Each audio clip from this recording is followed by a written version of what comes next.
Hello, and welcome to Makers.dev episode number 35. Chris, what's been going on? We've been gone for, 3 weeks? 3 weeks! This is our longest gap ever. Where have we been? Yeah. We were both on vacation at different times, and then we had a technical hiccup last week. And so we have a lost episode. But that's okay. I've been doing well. I've been doing a lot of Kaggle. I have started a job, which is something I don't think I've said in the last 3 weeks because I started it like 2 weeks ago. But the job is only for 2 months until I start my master's, and that has been going well. So yeah, that's what I've been doing. What have you been up to? I'm proud of us that we haven't had technical hiccups that have lost an entire episode before. And this one we could have published, audio issues that just sort of made it painful to listen to. But amazing. 35 episodes. We've only lost one of them. That's great. I'm feeling really good about that. And also the getting a job, I'd love to talk more about. That's something that came up on Twitter. Someone asked about, who's having the most fun as an entrepreneur. And thinking through it, I think it's you and me. We're just doing whatever we want every day. And I think as a form of like digging deeper, I think you've made more choices recently that have traded a little bit more of that freedom for a little bit more structure to be able to dive deeper into this specific area of AI. You've made a little bit more trade-offs to be able to do more AI stuff and less just like undifferentiated whatever you want. And I'm looking to do more of that, which I'd love to talk more about later in the episode. I've had several things come together like that. So that's one of the things I want to talk about. I also would love to tell you a story about something that's happened to me over the last few days. All right. I'm actually kind of glad that the last episode got lost because I remember feeling during that episode like, man, my energy level when I'm having this podcast with Chris, usually rocking like a 9 or 10, usually feeling great. Conversation just flowing, feel excited by all these ideas, feels awesome. And in that episode, I was like, man, it feels like I'm dragging. Like, there's just nothing I'm excited about that I want to talk about. I feel like I'm a 3 or a 4, and Chris is saying things, and I'm just like not like those are kind of interesting, but I'm not really engaging in them. I remember thinking about those earlier and thinking it was really exciting. And about a day after that, one of the things we talked about in the last episode was like I wanted to be focusing more on grit and like just put my nose to the grindstone and just like I know the work to be done and I just want to push forward and do it. Small side note: if we have any listeners who are just like diehard fans who have to have this episode, DM one of us on Twitter. We will send a link to you. It's a little painful to listen to, but we talked about stuff. It is. I'll say you said that the audio was a little messed up, and I was like, maybe I can fix it in post or whatever. But my audio was messed up in a way that had me repeating words, and I couldn't even listen to it like a minute of it. I couldn't even try to fix it. It was pretty bad. It's pretty bad. But if you have to listen to it, you can. It's something that exists. So the next day, I'm like, all right, here we go. Grit. I'm gonna just force myself to do stuff, and I downloaded the Grit book, and I downloaded a book by Jocko Willink about like just do stuff and just do it. And like I got no motivation to do anything. And then stuff started piling up. Like I had laundry that I needed to do that I wasn't doing, and there were dishes and email and just stuff that I needed to do was just going in. I had zero motivation to do any of it. I just didn't want to do anything. And the next day I started feeling kind of like tired. And I had partially dislocated my shoulder in New York, and it had been getting progressively better. And then it got worse on that day. It was a little more sore. And so were the joints in my hands, which is like unrelated, I thought. And so were the joints in my other arm. And I was like, that's weird. And one of the things that had happened in New York was I got bitten by a bunch of mosquitoes. And so I still had some mosquito bites that I have like a really big histaminergic response to these. And I was itching a bunch of them. And one of them on my leg was like particularly bad and felt like really itchy. So I was itching that and being like, that's kind of weird. And I looked at it and it was like, there was like a bigger rash around that one than there usually is. So that's very strange. And then about a day after that, midway through the day, I got a headache that started off kind of bad and got progressively worse. And that's unusual for me. I don't usually get headaches. But I had matcha tea that morning and caffeine because I was experimenting with caffeine. And caffeine affects me in weird ways. Experimenting, by the way, because of our conversation about ADHD, to see like, maybe this is a thing, this is a thing people used to focus. So it's kind of your fault that the story happened. But and then that night, it just got like really bad, like full body chills. I just felt cold, and I wrapped myself in blankets and put on like a winter coat that I'm still wearing now, and was like sweating and felt cold at the same time. And I was thinking, like, man, is this the flu? But I don't feel nauseous. And I know it's not COVID. A lot of this feels like COVID, but I've had COVID. And there's none of, like, the respiratory stuff. I can breathe perfectly fine. And, you know, I've also got this headache with it. Like, what's going on? And then the next morning I wake up, and I'm thinking, hold on, wait a second. I was in New York, in the Northeast, at my dad's property, where there are a bunch of ticks. And I'm feeling all these symptoms that are like flu-like, including achy joints and fever and all this other stuff. And hold on, wait a second. What was that rash on my leg? Let me look at that again. Does that look like a bullseye? So I show Sarah the rash on my leg, and I ask her, does this look like a bullseye? And she's like, Christian, that absolutely looks like a textbook bullseye. And I sent a picture of it to my dad and my sister and my brother-in-law, who are all either physicians or training to be physicians. And I asked them, and they're like, yes, you have Lyme disease. Oh, no. And I would not recommend Lyme disease to anyone on the planet. I have had COVID. I have had the flu. Lyme disease is worse. It's terrible. I felt like I got hit by a truck. I like couldn't move. I couldn't stand up. Every joint in my body was achy. Oh, it was terrible. The good news is, catching it early, I would have gotten infected like in the last 2 or 3 weeks. It would have been sometime in the week that I was in New York. If you treat it early in stage 1, these are all stage 1 symptoms, all the things I'm describing. Perfectly fine. You get some doxycycline, basic. You need a prescription for it, but it's an antibiotic. And you take it for like 10 days, and it's done. You're fine. If you don't catch it, if like you didn't have the rash, or you don't remember that you were around ticks, or you get tested for the antibodies for the spirochete that causes Lyme disease, and you come up negative for it, and you think it's something else, you think it's just like a flu or something else, and you don't treat it as if it's Lyme disease, you can go into stage 2, which is now like neurologic things and memory loss. And then if, that's been going on for a couple of years, then you can go into stage 3, which is just like debilitating as a person. Avril Lavigne, I think, got this, and, it just like ruined her career. That's why she was out of the music business for like a decade. And there's support groups of people on Facebook who have had this, and just like, it destroys you as a person. So as a lesson to any of our listeners, if you think you may have know someone suffering from symptoms of Lyme disease, and they match any of these descriptions, very important that you take some doxycycline. I recommend 100 milligrams twice a day for 12 days, because otherwise this is not medical advice. Destroy your life. This is also not medical advice. I'm not a doctor. But very important to talk to doctors. So I'm tying this in now with the podcast, which is Makers Out Dev, talking about making stuff. I'm very focused on making stuff, and I want to highlight, like, my focus initially was, I'm trying to optimize making stuff. I'm trying to optimize, like, grit. I'm trying to optimize pushing stuff forward. The problem seems to be that just, like, my output is not high enough, and I need to motivate myself more with caffeine, or a book with an ex-Navy SEAL yelling at me, telling me how important it is to do stuff. And you know what's way more effective than that? It's treating a literal bacterial infection with little spiral bacteria squirming their way into my cells with some antibiotics over the next 9 days. And that's the most effective thing I could have done for my productivity. So sometimes the best solution is not the most obvious one. That's my little story about the adventure I went through this last week. Yeah. That reminds me of the people, like the best, the most productive advice that you could probably give someone is to get some sleep and eat some real food. And and like this is similar, take care of your physical needs, because otherwise you're useless. So I'm glad that you caught that. I had a friend who got Rocky Mountain spotted fever and didn't have any of the, like, she didn't know she got bitten by a tick or anything. It comes from the same thing, and didn't realize it for quite a while because of that. They randomly figured out it was a tick. So scary stuff, I suppose. Very spooky.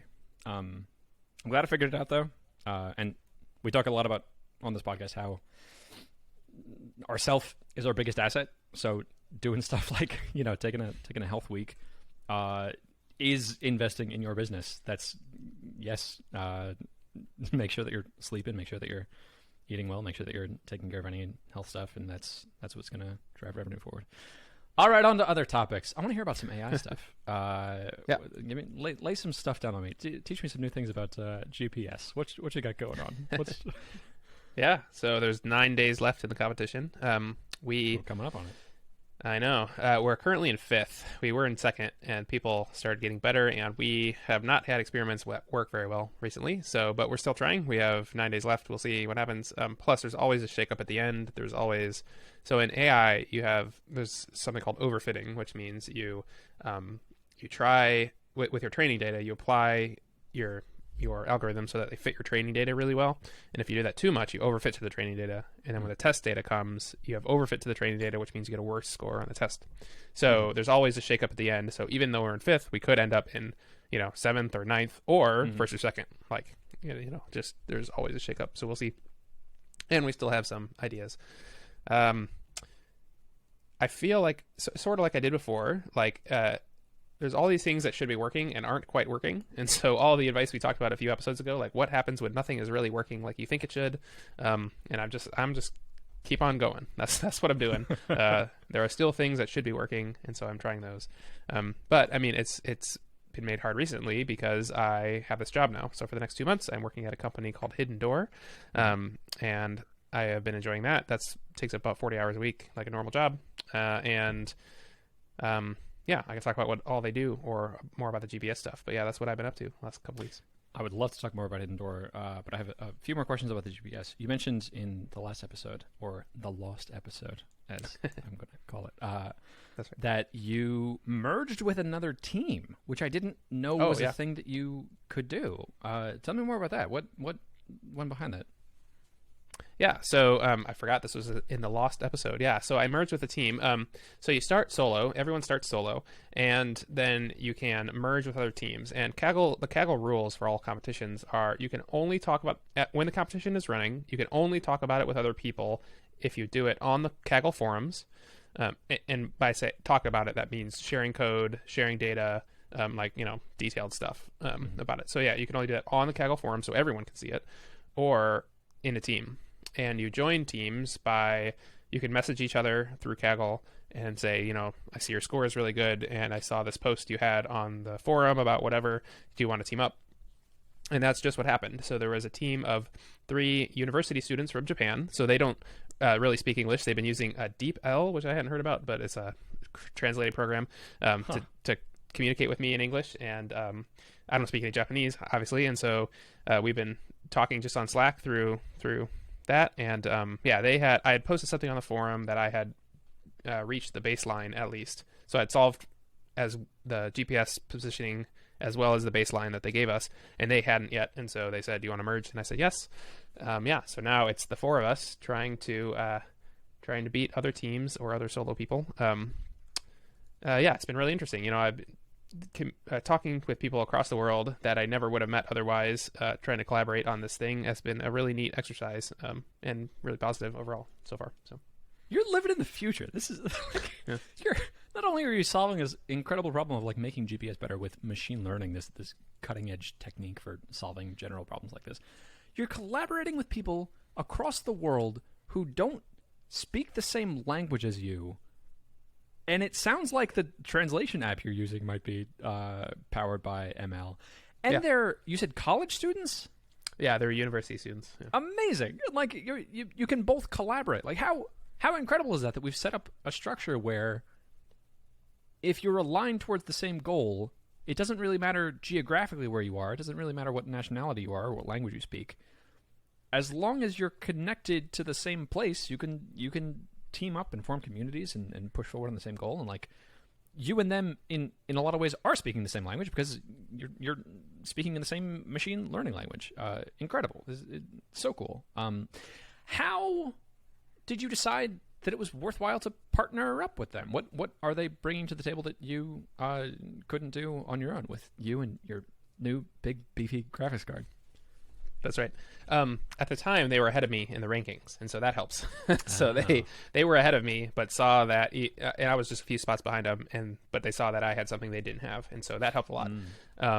I have had other people who are way down in the rankings, like if when I was near the top, like I was first and second, I had a lot of people reach out like randomly, and especially if you're a Kaggle like novice, so you have no history on Kaggle and you're way down in the rankings, it's really hard to team up with anybody because unless you know them beforehand, there's no reason for them to team up. But they were ahead of me in the rankings. We had all four of us had been on the same previous competition, so I recognized them from the leaderboard of the previous competition. And so I knew them from there, and then I'd also see them in the forums. And so when you participate in the forums, you're much more likely to be able to team up because people like recognize that you actually know what you're talking about, or at least are willing to engage and stuff. So that's how we teamed up. Yep. So cool. So hold on. It sounds like you teamed up with them just because they were ahead of you. They reached out to you to team up, and they recognized something that you were doing that they weren't doing. And I guess you both respected each other from knowing that you had past rankings in a previous competition. What were you doing that they didn't have? What was... So they had posted in the forums also. So I was doing a lot of GPS research and trying to match or beat the baseline with just straight GPS algorithms. They were focused on the post-processing, which I had done some too. That's why I was high in the rankings. But I recognized in the forum... basically that they had a more advanced post-processing pipeline. So I knew I had the pre-processing step better than they had, and I knew that they had a better post-processing step. And so together, with my pre-processing and their post-processing, together that just overall is better. Fantastic. How funny that your advantage is like... It sounds like it was that textbook you bought on GPS. Yep. You just understand GPS better than probably anyone in that competition. Do you think anyone else would have bought a textbook on GPS to... So I think... The person in first place right now, I think, is a university professor. Maybe it's hard to tell, and I think he's some kind of GPS expert. So he had almost no. He didn't submit for a long time, and then he just jumped to first. And so I think he is a GPS expert who just yeah. Well, that's cheating if that's just your entire career. It's no experts allowed, just people who are really good at solving general problems. Neat. How fun! I love this new. I could imagine in the next one, if you enjoy collaborating with this group of people, now you can sort of specialize in, okay, you do this part and I'll do this part. And I could see you forming a little international team of super ML people that can crush any competition on Kaggle. It'd be fun. Neat. I'd love to talk with you about Hidden Door. What is Hidden Door? What are they doing?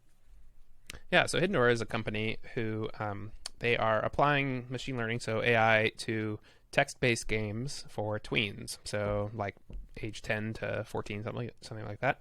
And so for sufficiently nerdy people, they are building a D&D kind style multiplayer online game where the dungeon master is an AI. So the idea is an AI will be creating these stories, and then you as a player can submit your actions in the form of sentences. Not that you type, but that there's a sentence builder that allows you to create these actions. And then the AI synthesizes all that and then produces the next part of the story, basically. And so as a multiplayer team of, say 4 people or something, you can progress through this story that no one else has seen before ever. It's created by the AI. So yeah, that's what they're doing. And I'm helping them for the summer. Neat. I'm reminded of Neil Stephenson's book, The Diamond Age. Have you read it? I have not. No. I think I asked you this last week too, and you also had not that. I'm just being sassy now. Right. In the book, the premise of it is it's called The Diamond Age because it's this futuristic world where diamond has become cheap to reproduce. And so, people's windows are made out of diamonds. Anytime you need something transparent, you just make it out of diamond because that's the hardest substance. And this book, I think it was written in the late 80s, and it predicts all of these technologies like 3D printing and drones and nanotechnology and all the stuff that's just now coming into the public vernacular. Also, self-driving cars, I think, were in there, and a bunch of cool high-tech stuff. And one of the core distributed computing also, and cloud computing. He wrote this futuristic world that looks really similar to what the world looks like now. And one of the central plot points of the book is this tablet device called a primer. That's in the book. It's depicted as this big, thick, like illustrated manuscript that looks very mysterious, and you open it up, and the book is like writing itself ahead of you, and it can interact with you. And the function of this book is that you give it to a kid, and this book will teach them everything they need to know through this one cohesive story. So there's a main character protagonist in the book that resembles the young girl reading it, and oh no, she comes up to this challenge where she has to, figure out this math problem to cross this lake, and then you as the reader have to solve the math problem to get across. And it's this beautiful story because one of these primers is accidentally given to this very poor girl who's in this abusive household, and the primer is able to like help her escape it because it recognizes that she's in this terrible environment, and it can like bootstrap her up to have enough resources and to figure out how to get out and then to be successful on her own. Beautiful story. I love it. Highly recommend the book. But you realize in the course of reading this, like, oh, it's just like a tablet. It's just a tablet computer with really good software in it. And when I first heard about this company, that's where my mind went of like, oh my God, you're building a primer. You're building like, yes, you're the first thing to do is to figure out a way to make an engaging story to get people engaged in this interactive thing of having like a D&D dungeon master. But then how trivial is that to add to that a layer of, oh, let's teach people math and let's teach people history and let's have the AI steer them into like, okay, let's teach them calculus by having their players need to solve this calculus problem to go somewhere. I'm not that might be too contrived, but I think that's an incredible vector platform to be able to deliver educational content through. I'm very excited about that. Do you feel like that's the direction that they're going, or are they focusing more on this as a gaming company? What's the vibe that you get from this company? I think it's mostly gaming, especially at the beginning, and like their long-term vision definitely seems more rooted in gaming than education. But it's all the same things that they're doing right now could apply to an educational game for sure. Yeah.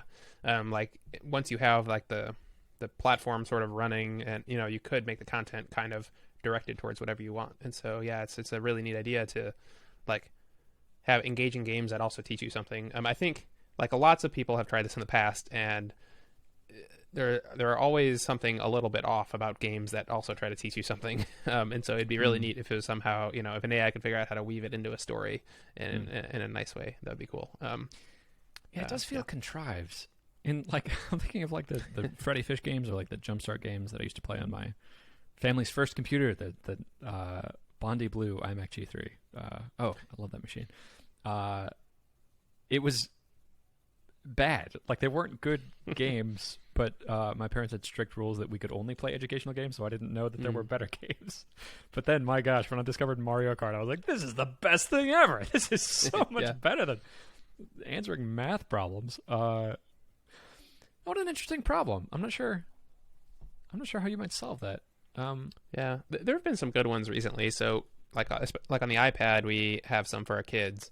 And there are some good like number, especially like number and letter games and word games that feel like games, but you're doing them with letters or numbers. And so like say 3-4 years old, when you're just recognizing letters and numbers, it's been really good for them for those. And so yeah, maybe. And I remember liking like number crunchers and stuff, even though it was pretty contrived. So I think even if it's a little contrived, you can still do it well. Yeah.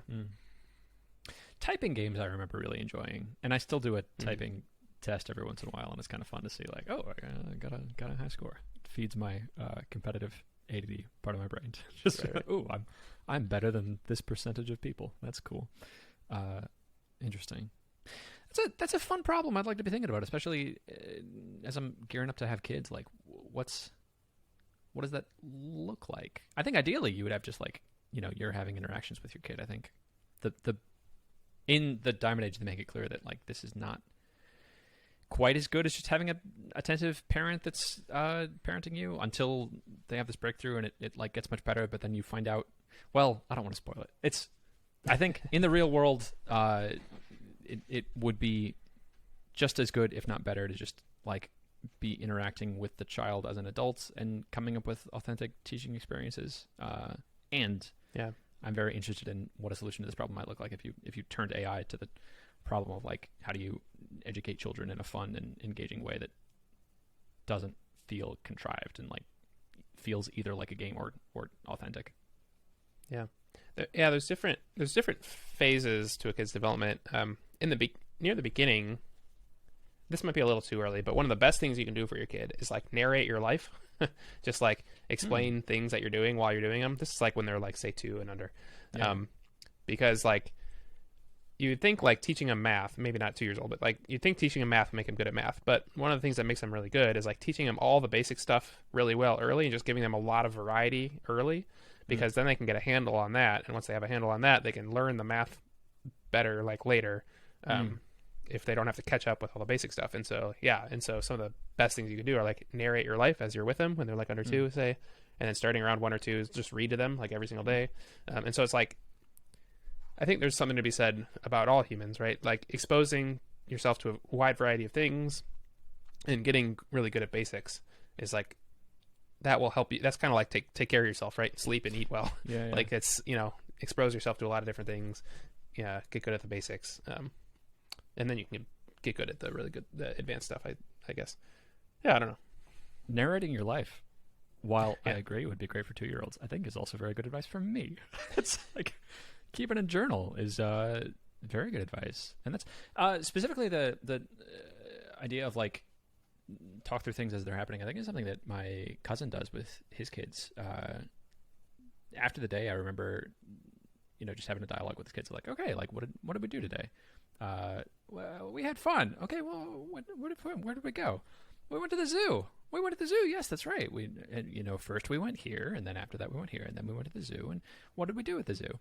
Saw animals. Yeah, that's right. We saw animals. Which animals did we see? And like trying to make the resolution finer and into it, and make more of a cohesive narrative. And it was so interesting because you could like see this undifferentiated idea of these globs of feelings from the 2-year-old of like, oh, and part of it was bad and painful and scary, and yes, okay, it was. Why did that happen? Oh, it was because I accidentally lifted you over my head and bonked your head into the thing, and like that's why it was scary. And the more you can make that more precise and refined, that feels like you're okay. Like this is how you bootstrap intelligence.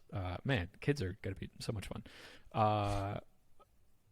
Cool. And then, yes, good push on I would like to start journaling again. That would be good for me too. Because, yeah, that's like, it's the same process. It's like, I also need help in digesting the complicated things that happen to me during a day. And maybe I don't necessarily need that, like, on the scale of a resolution of a day. I can comprehend a day pretty well, but, how well am I going to be able to comprehend that on a scale of a week or a month, which is exactly the sort of problem that I need to be able to solve if I'm going to diagnose myself with Lyme disease. Like I need to be able to remember, right. Oh, I was just in a place where there are ticks, and this is a disease that progresses over several weeks.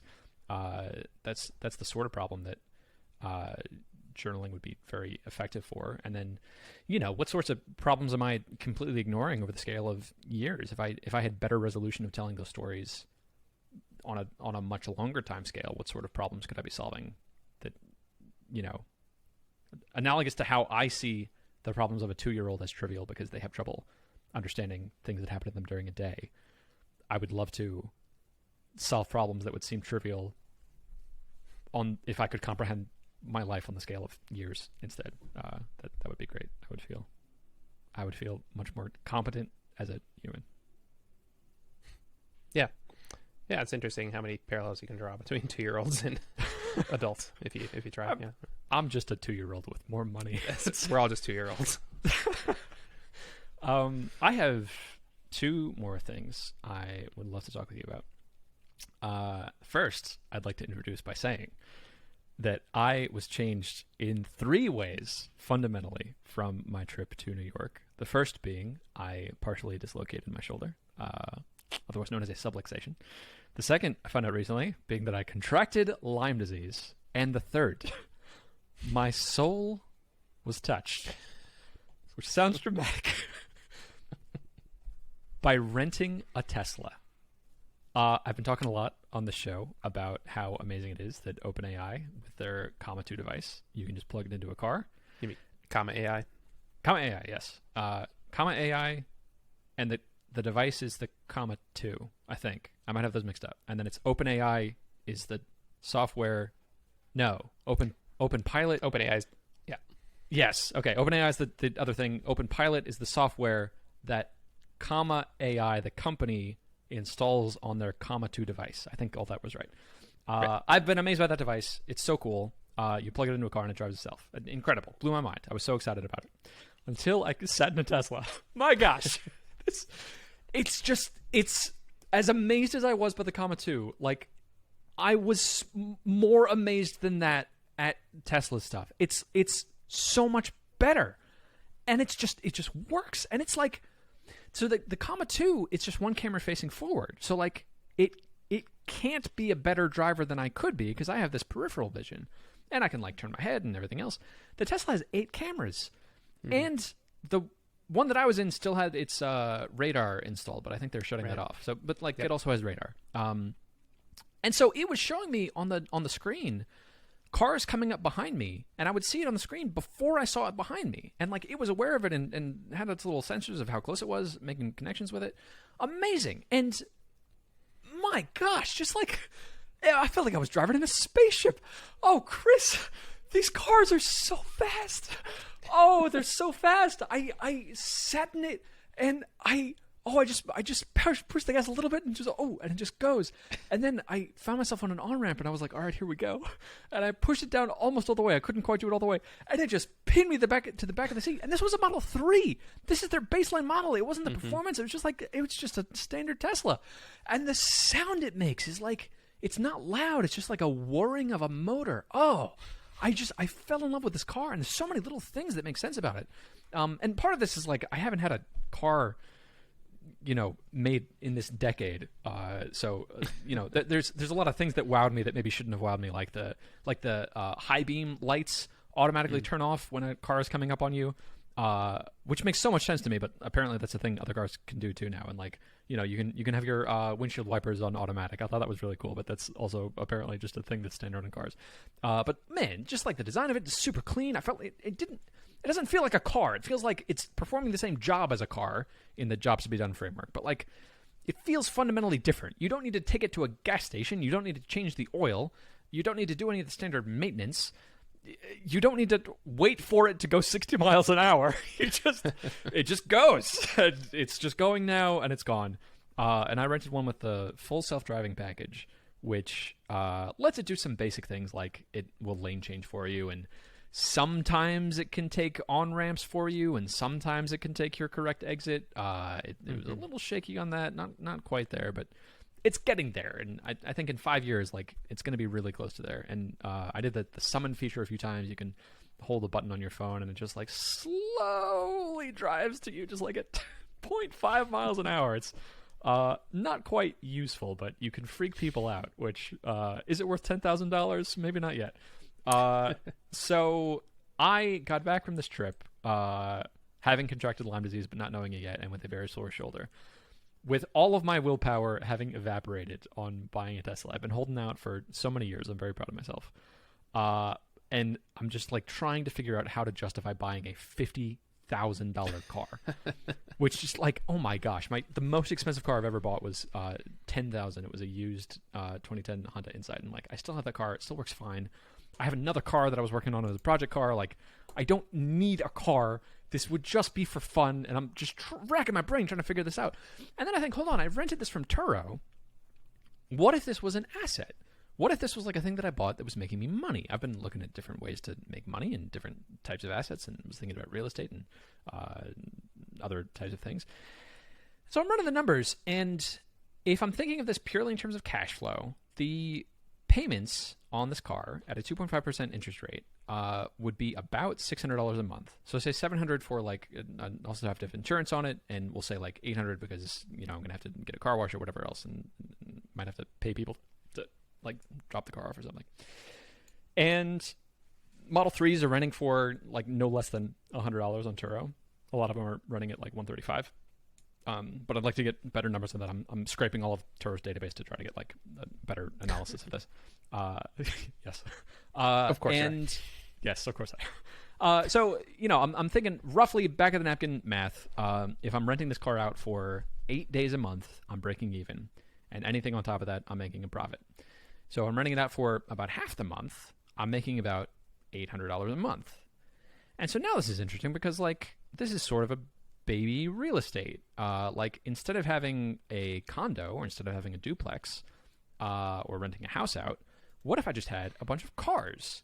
And that's really fun because owning a bunch of Teslas excites me in a way that owning a bunch of houses does not. And I don't quite know why yet.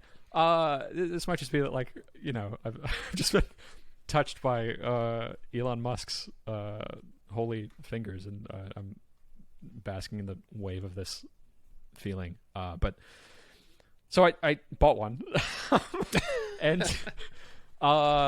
in the worst, I bought just like the cheapest one I possibly could, the baseline Model 3. I think it was like $40,000. And what solidified me in that decision was looking at used ones.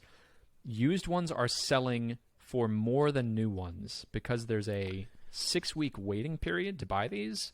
So like if you buy it used, you can get it right now, and it's practically new. They have like less than 1,000 miles on it. Yeah. So if I buy this and I realize, oh, actually this sucks, I don't want to be renting out this car, and actually, the honeymoon period of driving a Tesla, it's basically just a car after all, and I don't really want this. Like, okay, I can sell it and get all my money back, and it was a fun experiment. The next up, worst case, is like Turo doesn't work out, and I'm not making a lot of money from this, or I don't like something in the process. It's too much hassle to be renting this car out. Okay, well, I've tricked myself into buying a Tesla, and yes, I'm spending now, $600 a month paying off this car, which feels sort of wasteful, but like, gosh darn it, it makes me so happy. And I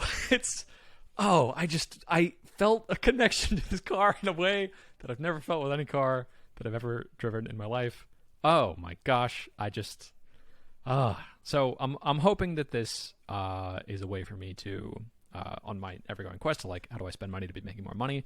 It'd be really cool if this was a way to like, okay, this works really well, and I figured out that I can just hire a person to be washing these cars, and I figure out a place where I can park them and have a little washing and charging station.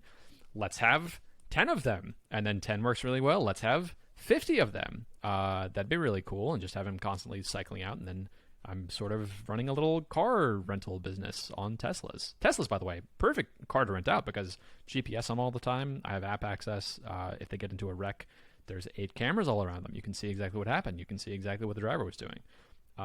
So I'm optimistic about it. My Tesla will be delivered sometime either next month or in early September. And I'm excited to see if it actually makes sense economically. And if it doesn't, oh no, I own a Tesla.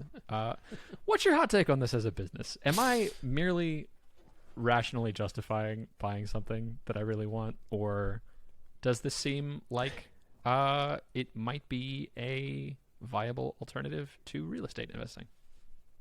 So are you rationally justifying it? Sure. Yeah. Undeniably. Right. After hearing you talk about it last week during our lost episode, I was counting down the days until you bought one. I could tell before you could that you were going to buy one. It might have been the next day. I don't remember. Yeah, I mean, I have done similar calculations. So this is what Tesla sort of promised actually during one of their keynotes. Elon Musk said that you will be able to rent out your Tesla on the Tesla network, which they're going to create, right? But that was after self-driving was a full thing, so that your Tesla could drive itself from your driveway with no driver to the person picking it up. And once that's a thing, then Tesla's going to have their own network. And the idea is, that your car is now an appreciating asset instead of a depreciating one. I think the math could totally work out. It might be fine. You have to worry about certain things that you don't have to with houses, like a wreck totals your car. Whereas a house, like, you only have to worry about that burning down, I guess. Yeah, you're not driving your house down that's the highway at 60 miles an hour. Right, exactly. And then also that traditionally cars have been depreciating assets, which means, at the end of 10 years, they're essentially worthless, whereas houses only, I don't want to say only go up in value, but they generally appreciate in value. Yes. So that's very different. So your like profit percentage has to be higher in order to justify it. But if it's going to be your car anyway, and you just want one, then yeah, totally. Like do it and see if it works out. And if not, then you have a car which you could probably sell for, especially right now during COVID, you could sell for about as much as you paid for it new. The same thing happened. So I have a Honda Fit, which works just fine, which is why I don't have a Tesla, because my car, it's like eight or so years old. We bought it new. And when we bought it, there was just a hurricane in Taiwan, I think, or somewhere, wherever they get the parts for it. And so it was actually more expensive to buy a used one for the same reason, because we had to wait for the new one, whereas you could buy the used ones instantly. And so, yeah, we waited for the new one, and we got it new in like 2012 or something. Anyway, it works just fine. So I will not be buying a Tesla anytime soon. But yeah, I'm excited for you. I'm excited to see how it turns out, and I'm definitely excited to see if it is an appreciating asset now instead of a depreciating one. Yeah. A few things I want to touch on there. The used market is nuts right now, and I think that's affecting the traditional rental cars, whole waves through like every ecosystem in the marketplace from COVID. But so I think that might be part of what's causing this strange situation where the used Model 3s are more than the new ones. The Model 3 in particular is like one of the only cars that has ever appreciated in value. I think just because of this timing and because it's like one of the cheaper Teslas, and it's a strange market condition. That's interesting that you said a Honda Fit you had. It was the same sort of situation. Yeah, and they couldn't, for like a few months, they couldn't get the right parts because a factory was destroyed.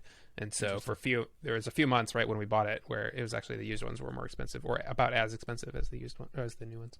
Okay, that's interesting. You said also you had that car, and so won't be buying a Tesla, which is completely reasonable. Have you driven a Tesla? No, I haven't, and I sort of purposely haven't. There's a Tesla store. Don't do it. Do not. There's a Tesla store in the mall near me, and I have not gone in there. Don't go to the mall. You don't need to go to a mall. Order stuff on Amazon. Don't even drive by there. Yep. There's nothing on that side of town you need. Yep. You could just drive far away from it. Also, now that I don't commute, like we could really honestly probably have one car. Like we have two cars basically for emergencies now, because I don't go anywhere except for like the store. That's another thing that like I still feel divided about this, because it's a car which enables me to drive, but I don't want to be driving. Driving is not. I'm sitting down in a car and it's dangerous to drive. Like I want to be minimizing the time I'm driving. One of the happiest periods, several of the happiest periods of my life have coincided with like not owning a car and either biking or walking everywhere, living in a place where I could just get everything right around me. And then if I'm biking everywhere, my gosh, it's great, because I'm getting exercise default daily, and if I'm running late, okay, I pedal faster, and I'm accomplishing several things at the same time. And oh my gosh, I because of my current living situation, I'm having to like migrate between 3 different places around DFW, and biking would be like 2 hours, and it doesn't quite make sense. But in the U.S. especially, it's really, really hard to get by without a car. Yeah, and all of Texas, I guess, except for Austin. Austin's very bikeable, and San Antonio, but Dallas is not a bike-friendly city. There might be a single bike lane in all of Dallas. One more point I wanted to bring up on this topic, and then I have a very smooth transition into the next one. Comparing my experience on Turo with rental agencies was night and day. I felt like a multi-millionaire stepping off the plane, and I walk out of my gate, and then I got lost for about 15 minutes, but let's ignore that for now. Walk out of my gate, and like right outside of my gate is the car waiting for me in the short-term parking lot. And because it's a Tesla, I just unlock it with my phone, and then I'm in, and then I drive away, and it's fully charged, and it's clean. And compare that to one of my best friends is a professional magician. His name is Trig Watson.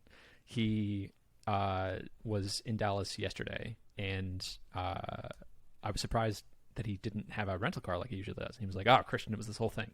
My luggage was late, and so I was delayed in getting to the rental agency. And then I got there, and I was waiting in line for 45 minutes after taking the shuttle, which took another 15 minutes. and then I get to the front of the desk, and they tell me that the reservation that I put in for the car that I'd placed like a month ago had to be canceled because they ran out of cars. And like, what? You can do that? And also, you just wasted an hour of this guy's time. Like, that's not okay. But that's that from my childhood of remembering, like when my parents used to rent cars from that sort of place. Like, yeah, that's kind of how it goes.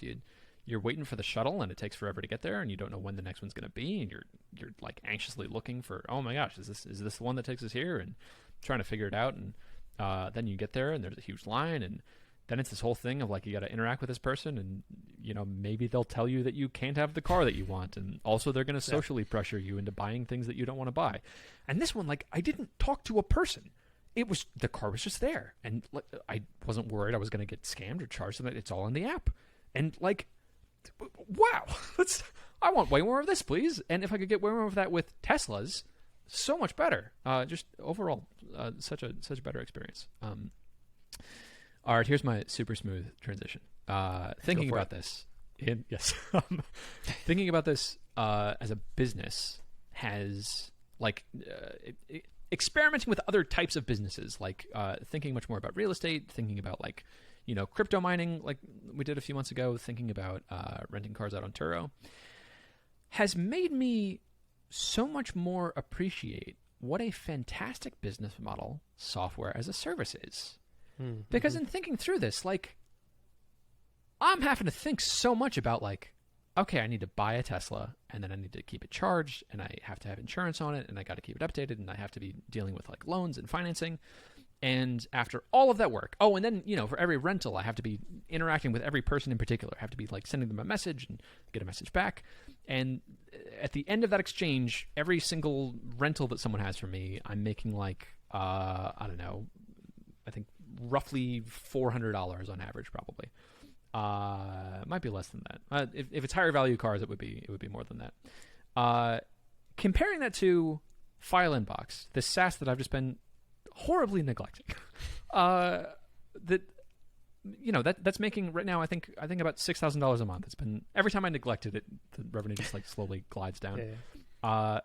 To be making $6,000 a month passively, spending no effort on this business for months. If I was trying to do that with cars, I'd have to have like 10 Teslas, and I would have to have put in an enormous amount of work into, like, I got to figure out where these things are parked, and I've got to have people who are interacting with the renters, and I've got to have a whole system of like people who drive these cars to the airport, and people who pick them up, and I have to have a system of people who wash them. And man, like, to have this system set up in a way where I don't have to do anything would be just an enormous amount of work, because one of them is going to get crashed, and then there's going to be an insurance filing, and how could I possibly set up a system where I wasn't involved in the insurance filing?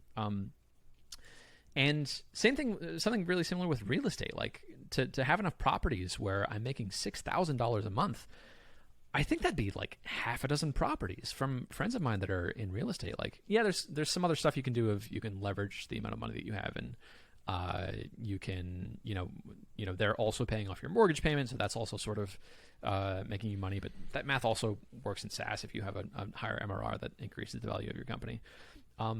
What this is really solidifying in my mind is, like, if my goal is to make more money, like, Christian, come on, how many times do you need to learn this lesson? Like, SaaS is a fantastic way to make money. Like, you don't have to do anything. You don't have to work with other people unless they are automating something for you, unless it's like taking things away from your time. You can make a fully automated business. And that's your skill set. You're really good at making software. That's the unfair advantage that you have. But thinking about this in terms of, like, okay, this is a business. This is not tied to my identity. This is not a measure of my success as a human. How can I make this a better automated business? Obvious thing to do. I've been, like, sitting on this pile of customer support emails for months. That's something that should be automated. And I think I've resisted that for a while because it feels sort of tied to my self-worth of, like, well, I should have enough grit to be able to do this. And in the past, I think I've felt encumbered by, like, not feeling like I could justify spending several $100s a month on someone who would be answering those for me, especially if, I'm only getting a couple emails per day. And that mindset has changed now because I'm looking at it now just purely in terms of cash flow. And I think the question is, can I spend money to make more money back? Would spending $600 a month on someone to be answering these emails make me more than $600 a month back as I'm currently running the business? And the answer is like, yes, absolutely. And I used to get tied up in this thought process of like, well, but you could just be doing those, and so you could get the benefit of that without spending the $600. But I've come to know myself well enough that like, no, I won't. I'll do that for a couple months, but this is not something that I enjoy, and the game of this needs to be that like I could walk away from this business at any time if I want to take a break for 2 or 3 months, and I want this to be able to grow instead of shrink. That's the situation that I'd like to be setting up. So that has just like really clarified and solidified for me that that's the best direction to be growing in. And specifically, a very good next step for that would be hiring people to help me automate more of the systems around customer support. So here's my plan. Been talking a lot about having a personal assistant. I think task number 1 for this personal assistant, along with all of this fun stuff I want to do of like help me automate more things in my life, is I would like this person who's going to be like a more expensive person. This is going to be like $30 or $40 an hour, based in the US. I would like their help to come up with standard operating procedures, SOPs, for each type of customer support email. So that's going to be very high touch for me. That's going to be me working directly with them. They're going through the inbox and they're like, okay, here's an email. It says that this person wants a refund. What do you want to do? And I say, anytime anyone asks you for a refund, you say yes. And here's how you do it. You go to their page. Here's how you find their page. And you click this button. And then you send an email back to them that says this. Now write that down in a way that someone from the Philippines could understand and execute perfectly. And then never ask me about that again. And I'm going to go through that. And there's probably only 20 different types of those things, if that. And like, you know, here are the rare circumstances. If you go through all these SOPs and you can't find one, then assistant in the Philippines, you bubble that question up to my personal assistant, and then most of those will get bounced back. And if it bubbles up to my personal assistant and my personal assistant doesn't know what to do, then she bubbles it up to me. And now those emails are getting done, and I'm only getting, you know, 1/1000th of what I was getting before. The services I'm using to do those are, well, I don't know that this is who I'm going to go with yet, but this is, I think how it's going to work out. There's a company called Go Squared Away. Well, the website is Go Squared Away. It's military spouses. One of our listeners, and I'm terribly sorry if you are the listener who gave me this. I have lost track of the tweet where you sent this to me. But thank you, listeners in general, for sending cool stuff. From our conversation about like the person I was looking for was a teacher.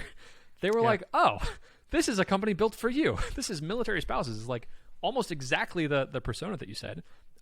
This is a type of person who like is probably very well qualified. That just because of their living situation, they're usually moving around a bunch because their spouse is in the military, need something they can do that's flexible and remote. Perfect. So I have a call with them tomorrow, and this is the pitch I'm going to give them. Is like, you know, this is one of the main primary tasks for right now, and then also I have a bunch of other more fun stuff for them to do. And then once I have those SOPs, I think I'm going to hire a company called Support Shepherd, where it's an agency in the Philippines, and I think it's in the neighborhood of $600 a month. I have 2 different friends who have hired support people from this company, and the feedback I'm getting is like, it's great. They, you know, don't expect them to be able to do creative stuff, but you know, they're humans and they're intelligent and they're in the Philippines, so the working hours roughly overlap, which is going to be great for customers to file inbox. Like they're going to be able to get a response in hours instead of never, which is an infinite improvement, I think, if I'm doing math correctly, either infinite or undefined.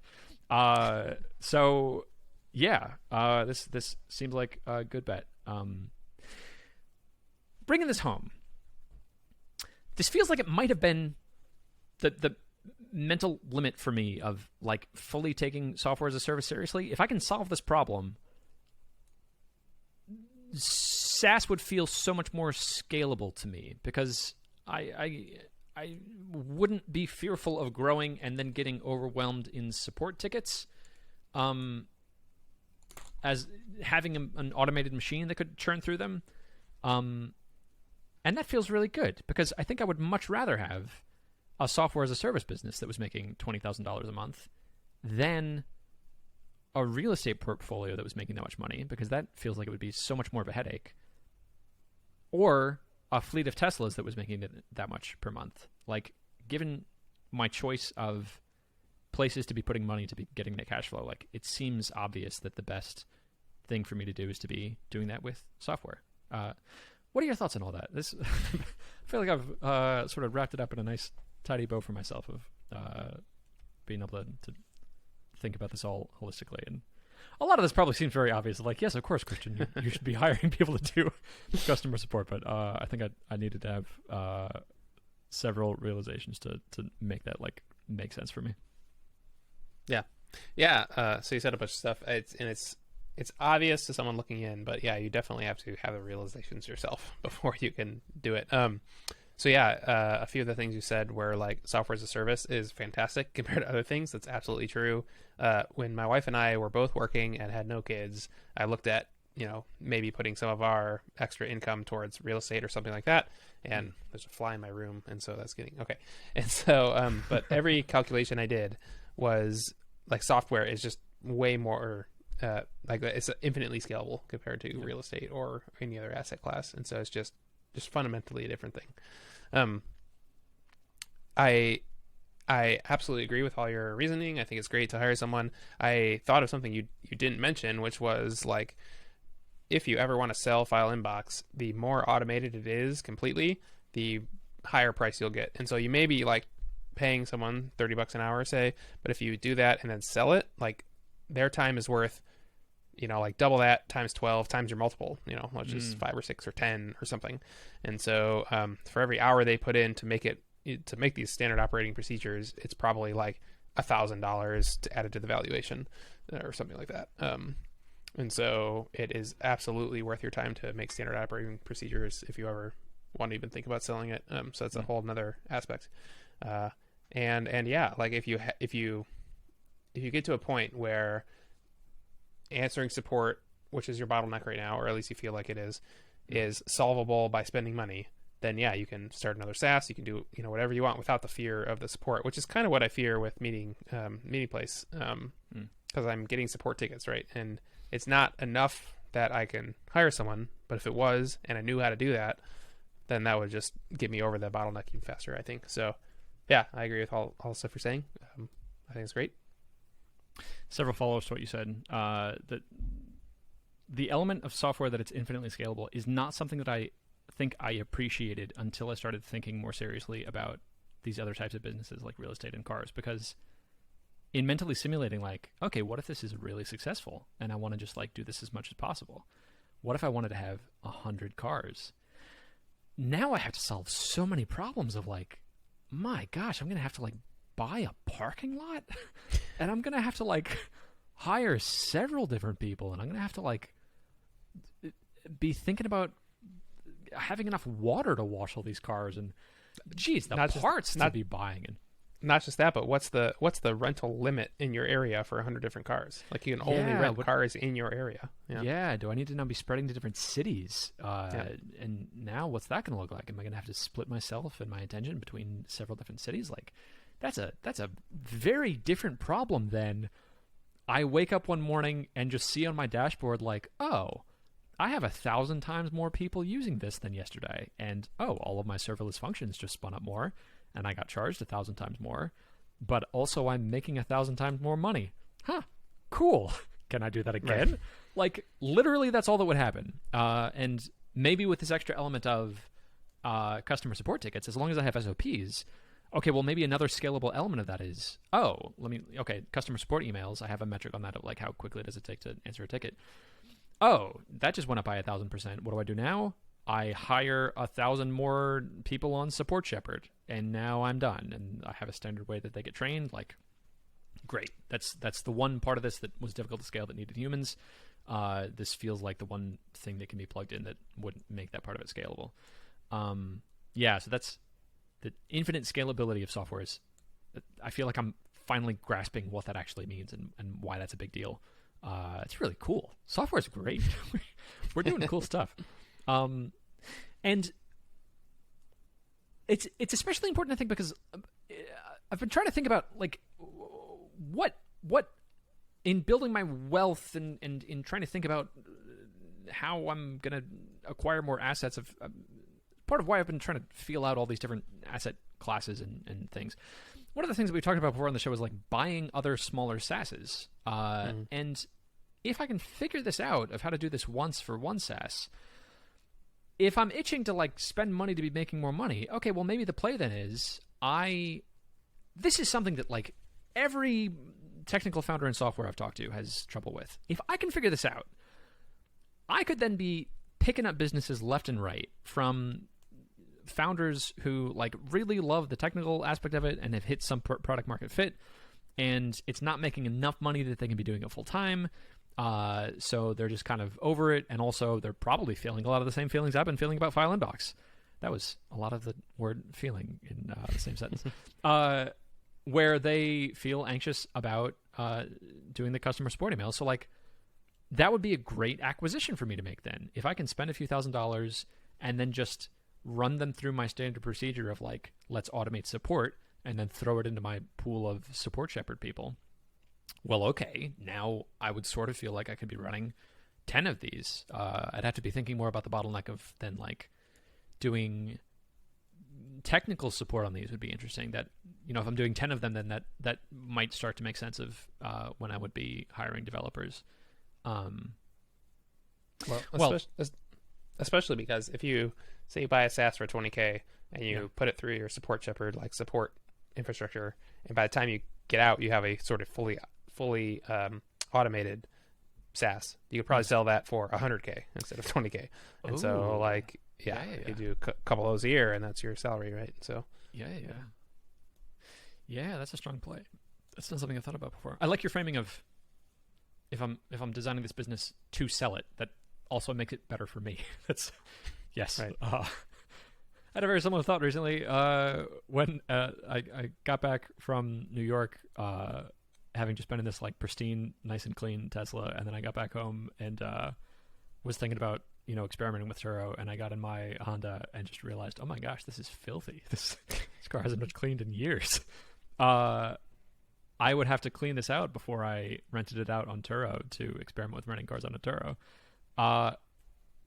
But also, it would make it nicer for me. Like, right, I would be in a nice, clean car, and I think I would enjoy that more. So it's same sort of thing. I would like to metaphorically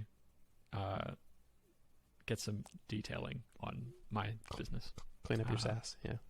Clean up my SaaS. Oh, that'd be a cool title. Yeah, I think that's all I got. That's all I got too. Then I will see you next week. Goodbye. All right.